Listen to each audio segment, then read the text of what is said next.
Welcome to Inclusive Gathering Birmingham. My name is Danielle, if we haven't met before. This is another week where we've had really difficult things going on in the global and national press around racism and violence against women, and this might have been a tough week for you. It might have triggered things in you. It might have just, been a normal week for you. Or maybe you had kids going back to school. Maybe that was hard, maybe that was easy. I guess the more that we're online, I recognize how so many of us have different, our lives look like quite different, and we don't always know what's going on for everyone. But we do want to say that wherever you are, whether it's been a good week, an easy week, a hard week, you're really welcome to just be with us as you are. So a few things about us. We'll meet here online with this recorded Facebook Live and YouTube gathering, and then later on at 5:15 we're going to have a Zoom where we where we reconvene back together so that we can talk about how we're doing, talk about we're going to talk about in this gathering today, or just have some kind of casual hangout time. And you're really welcome to join in with that, whether or not you can come along with your camera off and your microphone off, whatever makes you feel comfortable. Whether you're gay or straight, whatever your gender identity, whatever your race or ethnicity, political background, social class, all of that you're completely welcome, and we also recognize those things, our differences together, as being incredible forms of blessing, because we get to know one another in ways that are deeper, that are below the surface. So with that, I'm going to hand over for some music.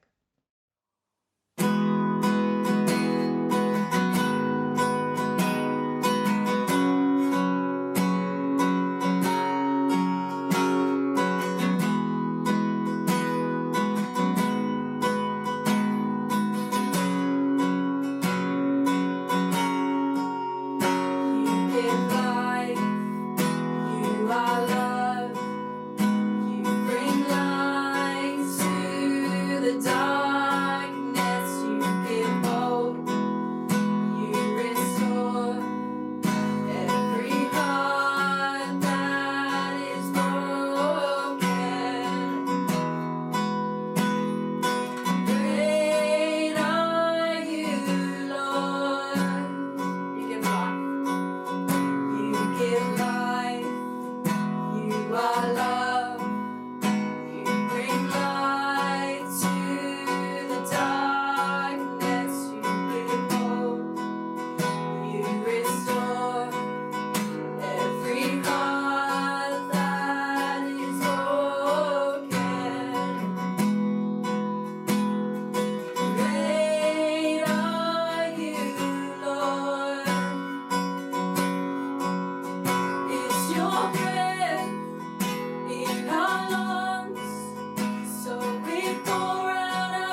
As part of our regular worship gathering, we have what we call questions for sharing to give people a moment to connect with each other.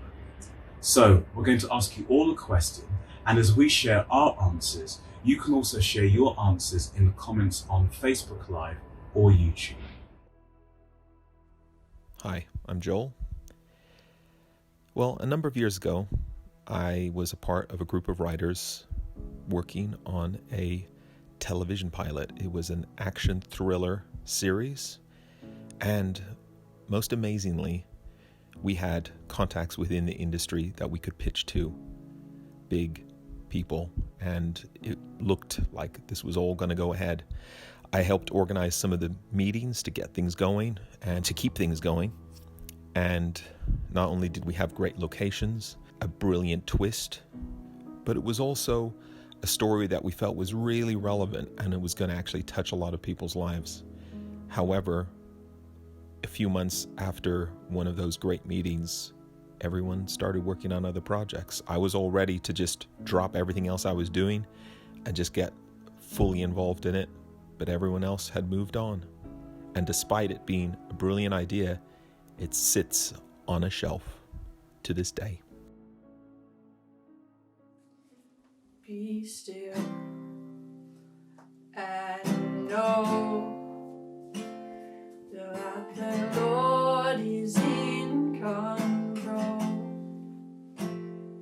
Be still, my soul. Stand and watch as giants fall. Be still and know that the Lord is in control. Be still, my soul. Stand and watch as giants fall.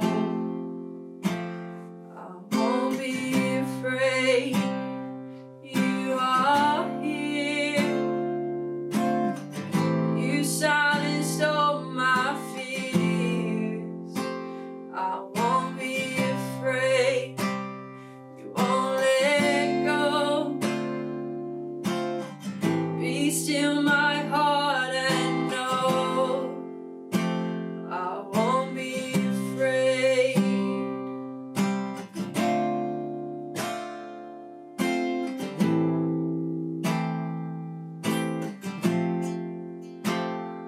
Be still and trust what the Lord has said is done.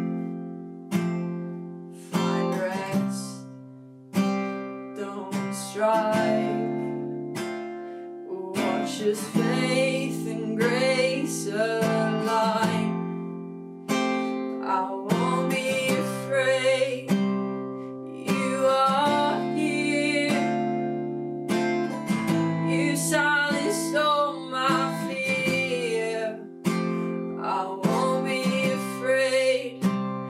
You don't let go. Be still, my heart, and know I won't be afraid.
Hello, I'm David. I'm part of Inclusive Gathering Birmingham.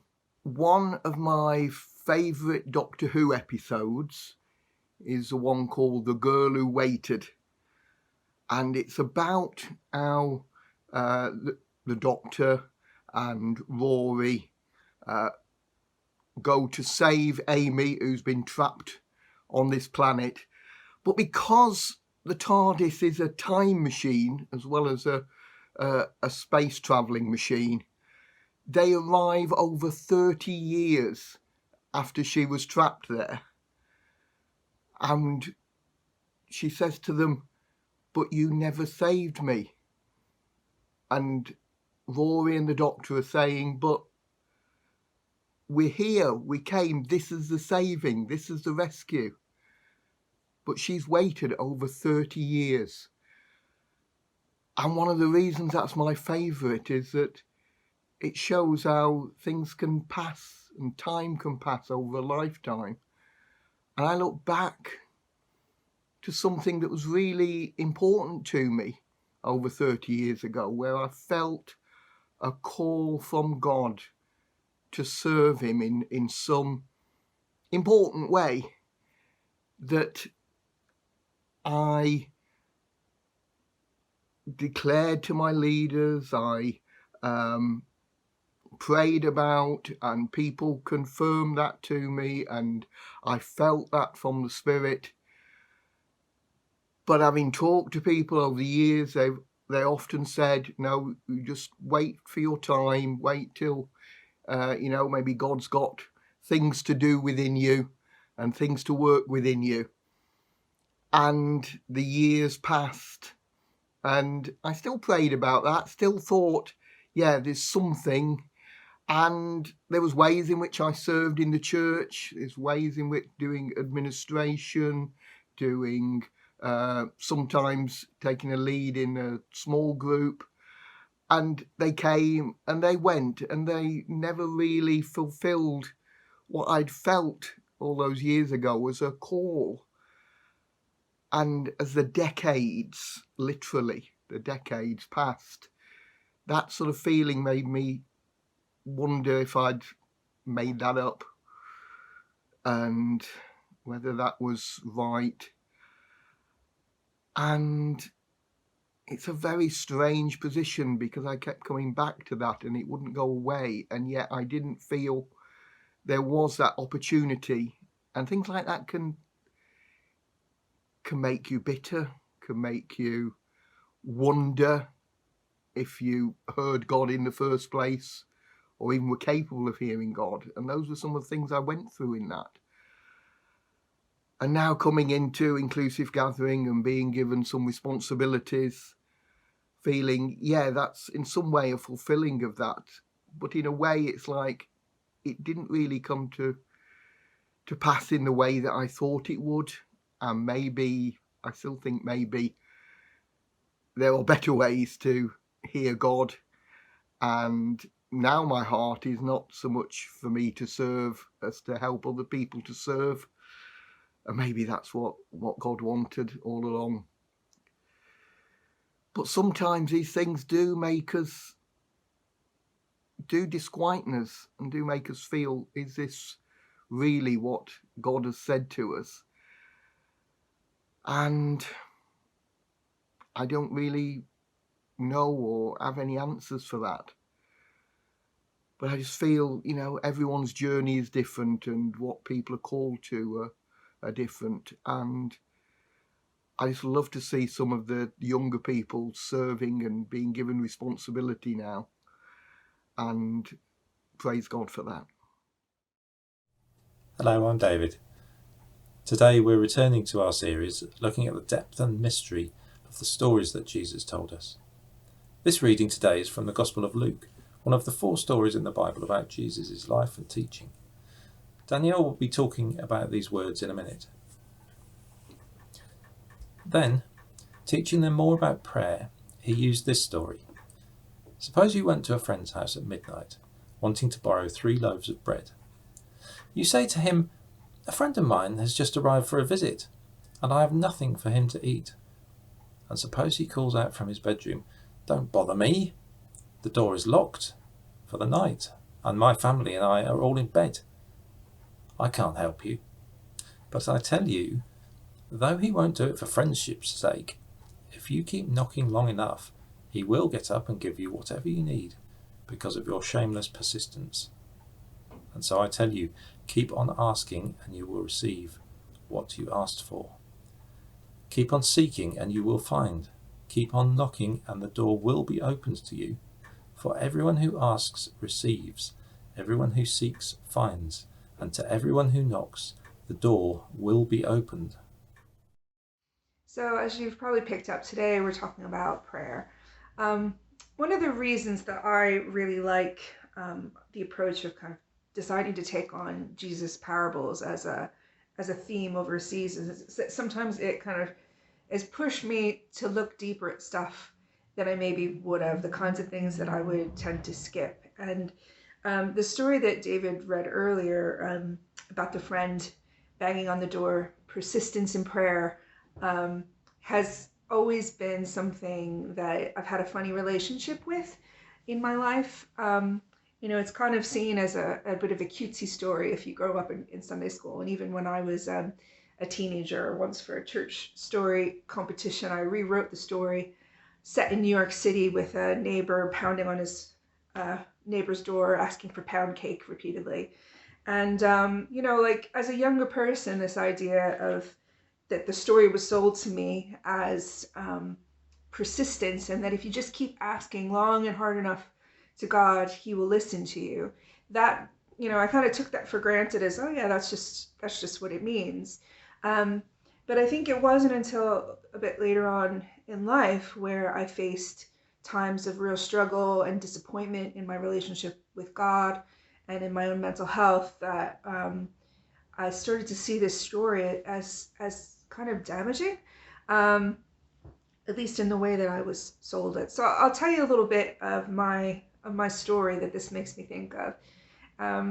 When I first moved to England, it was about 22 years ago, and Joel and I had been dating long distance, and I moved over here. I didn't really have friends other than Joel's friends, and I was experiencing culture stress that I wasn't expecting, and I went to a period of quite deep depression and despair, and at the same time I had, which I didn't realize at the time, a physical issue, which was I had gallstones that had gone undiagnosed already for a couple of years.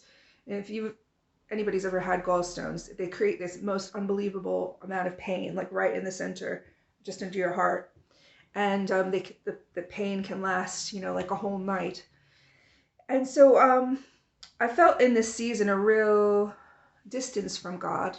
And, I'd had times previously in my life where God had felt really present in my times of longing and sorrow.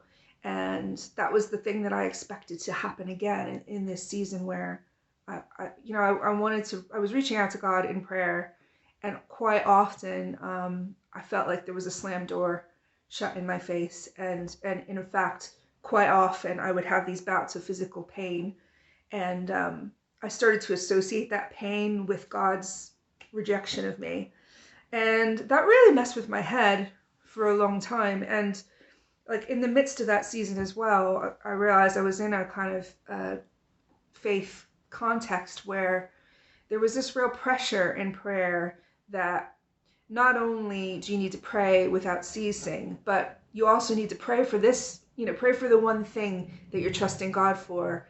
And despite, disappointment, despite feeling like God is not answering, you need to keep praying and have the same spirit of belief in your heart, like that mustard seed used as a weapon, really, in your life, if you obviously don't have enough faith. And even though I didn't grow up in a faith, I recognize some of you, this might even be hard for you to hear because maybe you've grown up in contexts where people have used prayer as a weapon against you. You don't believe enough to be healed, or you don't believe enough to be changed, or whatever it might be. And, even though I didn't grow up in a context where it was so overt as this thing equals your lack of faith, there was that underlying pressure all the time that there's something that I'm doing wrong, because I find this having to continually bang on the door of God a problem. I just emotionally couldn't do it, and there were times where I just kind of shut off from God because of that. Back to kind of the story that we're looking at today, and I think one of the reasons why actually it's been quite healing for me to sit here today and read and think about this is because, in the words of our friend AJ Levine, this parable has been domesticated, and it has been squished into a box that perhaps wasn't intended by Jesus when he told the story in the first place. So I've been reading a bit of, again, Paula Gooder and AJ Levine around this parable and around other parables of prayer that are in the book of Luke. And I found it incredibly helpful and incredibly freeing. So Paula Gooder was saying about this parable that it's placed in the book of Luke right after what's called the Lord's Prayer. So that you might be familiar with, "Our Father who's in heaven, hallowed be your name." And it's kind of placed within the context of teaching about prayer. And she would say that, while persistence can be an underlying theme, it's probably not what actually is the main thrust of this parable. And that's in the way that I was taught it as a kid.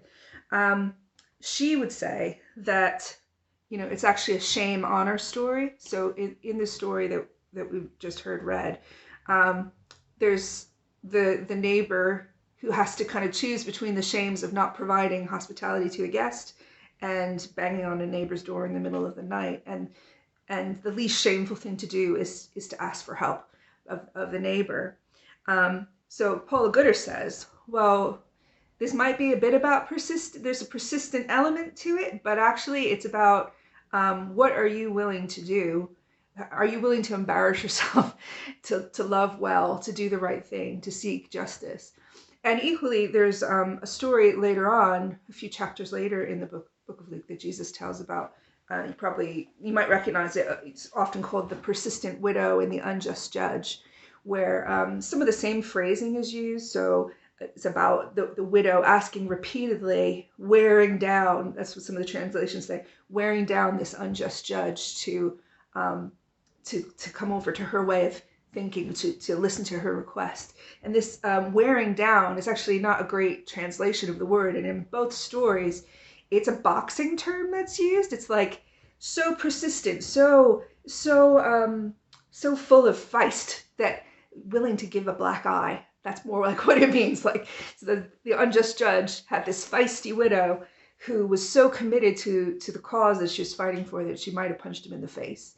And it's there. It's not, I think we've often been told that story through a modern lens, where the persistent woman, the woman who's really committed to justice, is seen as a bit unpleasant and whiny, and all the things that powerful women or strong women are condemned as being. But Jesus is telling that story in a completely different kind of way, and saying, actually, the unjust judge probably was the rich guy expecting some sort of a bribe, who was a bit unscrupulous. And you've got the feisty widow who all she has is her commitment to justice, fighting for the cause, and she pushes her way through. So if you kind of connect some of those ideas together, as both Paula Gooder and AJ Levine do when they write about these things, it's like, what are you willing to put yourself on the line for in the fight for justice? And I think that's, to me, a lot more of a healing way of thinking about it. And, I was thinking about this today and realizing that quite often in our discussion of prayer, we muddle up some of the different ways of praying that Jesus and the gospel writers and the letter writers talk about in the New Testament. This idea of praying without ceasing, praying constantly. And I went back and I did a little search of the different types of prayer that where that's talked about. And actually, there's like 3 or 4 verses that talk about praying without ceasing, but mostly, in the book of 1 Thessalonians and Timothy, it's about like having that spirit of thankfulness. So never stop praying, but just, looking for ways to be thankful in different circumstances, or people saying, I'm praying for you and you're always on my heart. And that's got a real, like, to me, that's a real different spirit than that idea of, you're praying for healing in your life and you're not praying hard enough. And that's why God's not listening to you. I just don't think that what was going on in that story. But if you muddle together that view of the kinds of ways of praying without ceasing in a spirit of thankfulness, with the misreading of just persistence being the main thing, and that God is this unjust judge or this unfriendly neighbor that you need to wear down and convince.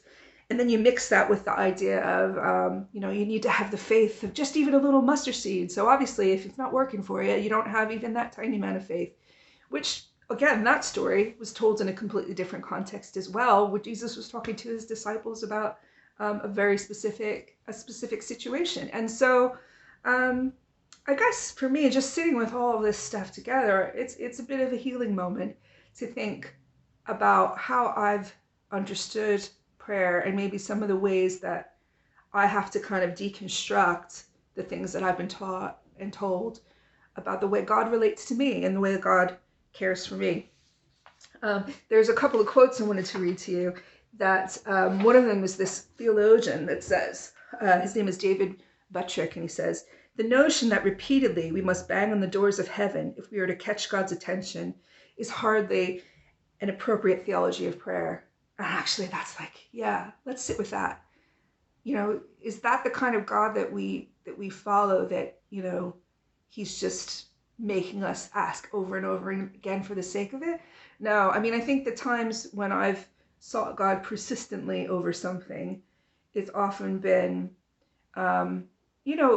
it's about sometimes the journey, my own spiritual internal journey of what's going on in my heart and in my life, and things where my mind is being, especially around issues of justice, if I'm honest. It was like a long, slow conversion to this idea of God being a just God and what that means in terms of its implications for my life and actions. So quite often, that's been, praying consistently has been a conversion of myself to being in the stream of what God is doing in seeking justice in the world.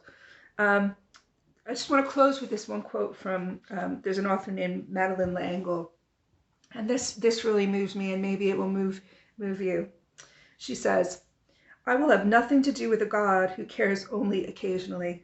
I need a God who is with us always, everywhere, in the deepest depths as well as the highest heights. It is when things go wrong, when the good things do not happen, when our prayers seem to have been lost, that God is most present. We do not need the sheltering wings when things go smoothly. We are closest to God in the darkness, stumbling along blindly. Hi everyone, I'm Rachel, part of our Inclusive Gathering team, and I'm going to read us a prayer which was written by writer and speaker Sarah Bessey. God of prayers for parking spots and prisons, for hospitals and holidays, for anger and angels, for travelling mercies and tired ones. God of decolonisation and deconstruction, of wilderness and wonder, of feasts and ferocity, of goodness and grief. God of our honest prayers and more honest silences, open our eyes to see and our ears to hear and our hearts to understand how you are already here with us. Mother God, gather us as a hen gathers her chicks, and let us catch our breath for one hot second and remember how you hold the whole world in your kind, capable, wise hands. When the old pathways of prayer feel choked with briars and thorns, will you make a path in the wilderness for us to find you in new ways and new words? We're open to all the weird ways you want to speak, in us and to us and through us. May we learn to sit with you in silence and know it is enough to know you and be known by you and know ourselves. Welcome us to pray as you have always, fully human, fully yours, fully held and fully loved. We will tell you the truth of our lives and of this world, and we will listen to the truth you speak back to us, the truth of our belovedness, of your justice, of your faithfulness, of love. Amen.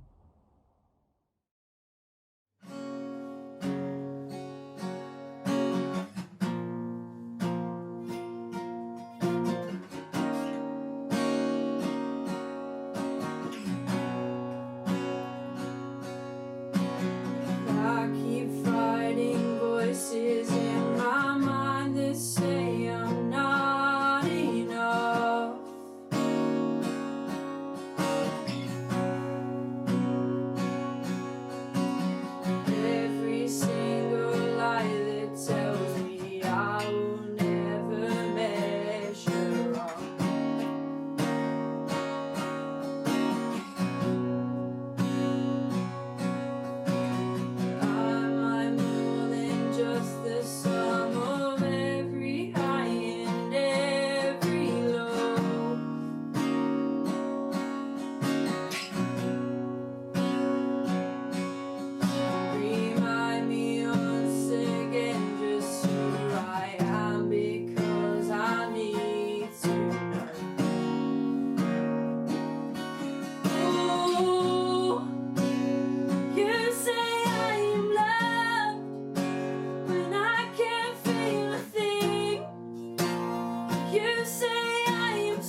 Hi there, I'm Ellie. My pronouns are she, her. I'm here to talk about mental health this week. And just a little trigger warning before we start.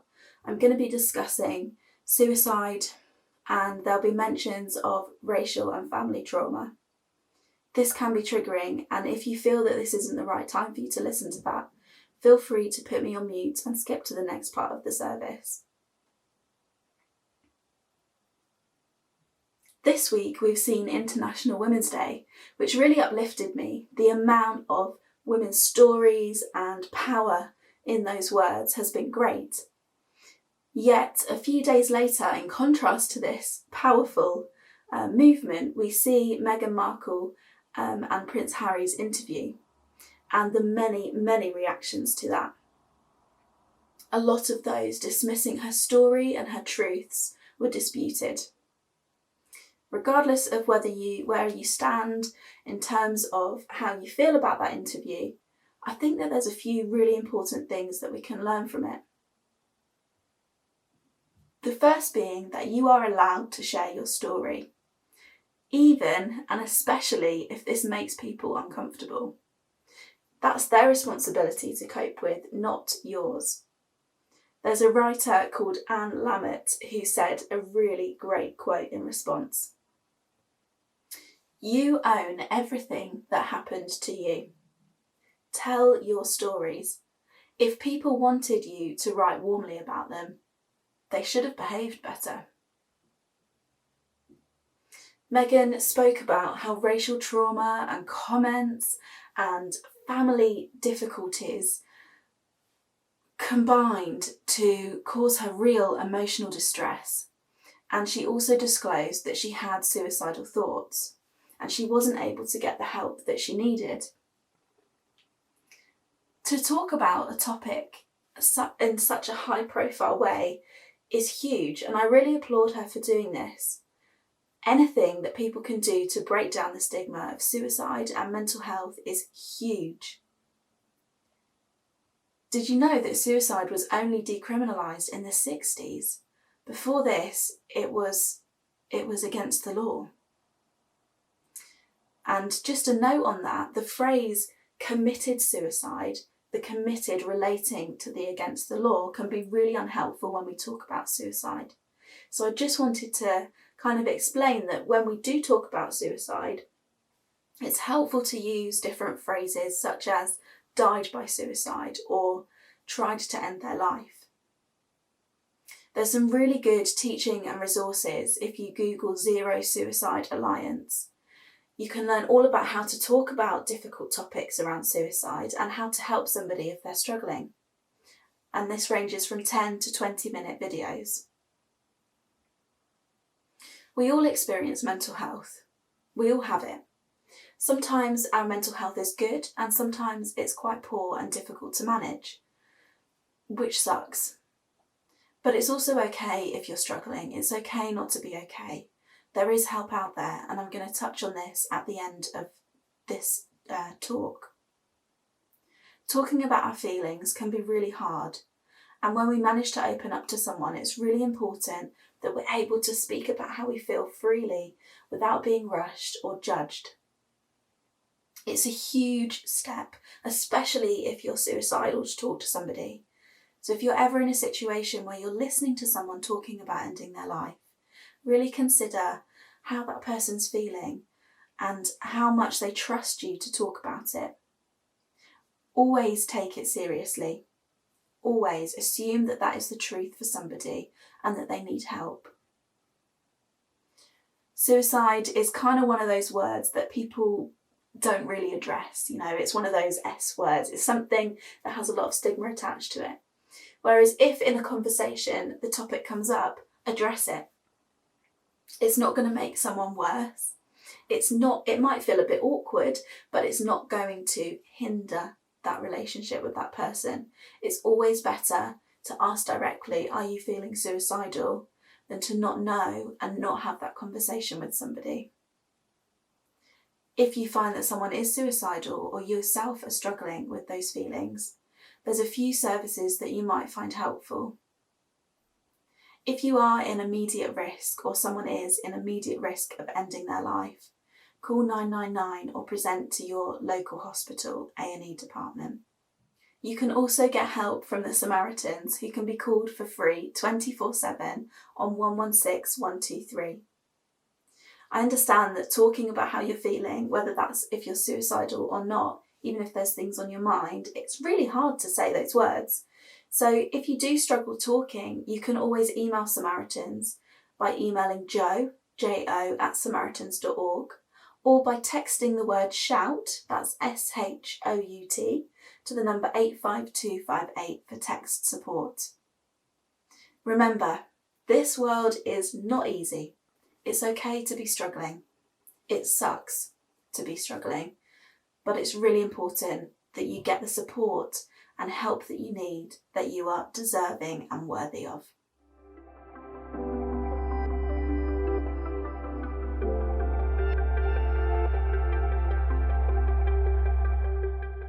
My parents were not gay. Don't get me wrong, they had many fine qualities. But this gay girl had to find other role models to help me understand this part of my identity. For lots of us, queer community becomes an adopted family. We choose one another and we need one another fiercely. We need one another to find love and also to understand the demands that this identity places on us. One lesson we learn early on is that we don't get to pick and choose who else is in this family. Christian community is supposed to be like that. Christianity intentionally ruptures the categories that people are born into. We're not defined by race or nationality or tribe or social status. Paul says that we are adopted by God. We are heirs, Paul says, but our inheritance is not a piece of property. That's sometimes how Christians treat both our churches and our theology, like property that we own so we can call all the shots. Don't get me wrong. It's a wonderful thing when people give generously to help build glorious worship spaces. It's a wonderful thing when insightful Christian leaders provide prayerful guidance about who we are and what we are called to be and to do. But the community that worships Jesus is not anyone's property. It's not an exclusive club. Queer people understand that adoption is a gift, not an entitlement. Our job as adopted children is simply to receive the gift, to choose back the one who has adopted us, and to invite others to enter the family that we are blessed to have found. Amen.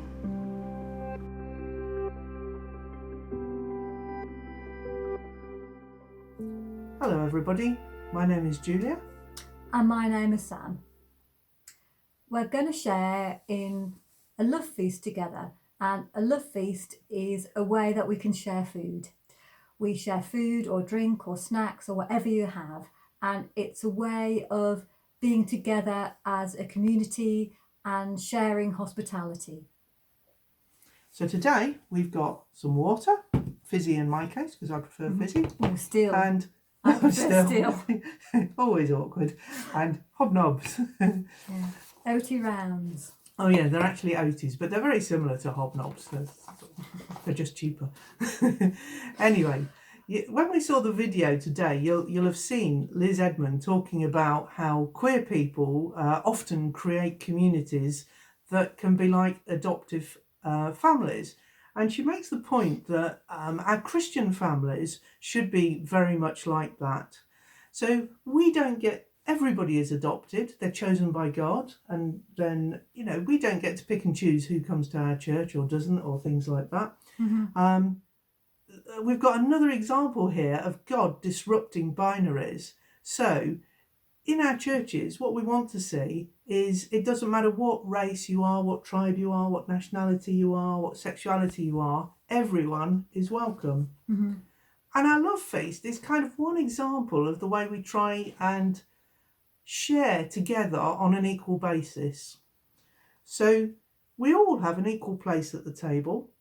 When eating in person, we like to share the same food. Well, we do share the same food, but here it's a little bit different because we each bring our own food. However, we do want to affirm that We are one equal community. Okay, we're going to pray and then we'll share whatever food or drink we have. Eternal Spirit, who becomes uniquely incarnate to each of us in our individual needs, we are filled with gratitude for the ways that you have fed us through our community with one another. So we can go bravely into the world with the courage and strength that has always dwelled within, to be the incarnation of love to those around us, because love is love is love.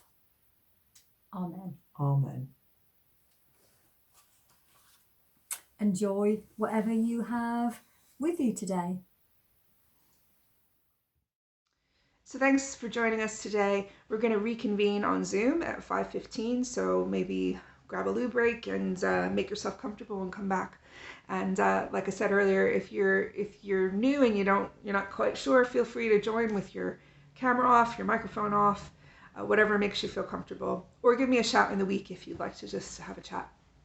So there's a few things coming up that I want to let you know about. On the 23rd of March, which is a Tuesday evening, we're going to have what we're calling a IGB Beyond Lockdown, a collaborative Zoom workshop. Which is a bit of a long title now that I'm saying it out loud. But basically, Rachel is going to lead us through a time of just being able to kind of talk through some of the ideas we have for what our community can look like going out of this current season into the next one. So some of the things that are happening in the medium term and the long term. We like to kind of throw ideas out there, hold them loosely, and get loads of input and form where we're headed together. So you can be part of that on Zoom, and we'll share the link for that. Another thing that I wanted to tell you about is that we've been talking a few of us, about what we can do to share hospitality together in ways that are a bit different since we're not together in person. And you might have seen that we've got an event coming up on Easter Saturday where we're going to have a time of cooking and eating together and sharing food. Well, in the week before that, what we'd really like to do is to send food boxes out to people, which include food for a number of days. And the thinking behind that is so you can feel free to keep what you need and give away what you don't. We're not a local church in that we're gathered from all over the place. And so this is a way for us to just try out being generous in our own local communities and also just getting nice food to everyone that we can cook together if you'd like to. So I'm going to be sending out information about that this week, and you can sign up to receive a box from us. And I'm also planning to send little packets of spice and recipes so that we're all making the same thing when we gather together to cook. So more about that soon. Also, if you might have come along to one of the Happy Book sessions that have been happening on Wednesday evenings the last couple weeks, there's 2 more that Joe is leading us in, and it's just a time to be creative and to be thankful in a new way. And you can find more information about that online. And on the 31st of March, we're going to be having a trans history workshop. So that is quite exciting. Nona's going to be leading that for us. And it's a way to kind of delve into trans history and learn some of the heroes of that movement and what we can do to support it today. So I think that's about enough talking for me. I'm just going to close with the blessing that we share every week. May we live fully, may we love wastefully, and may we have the courage to be all that God has created us to be. See you on Zoom.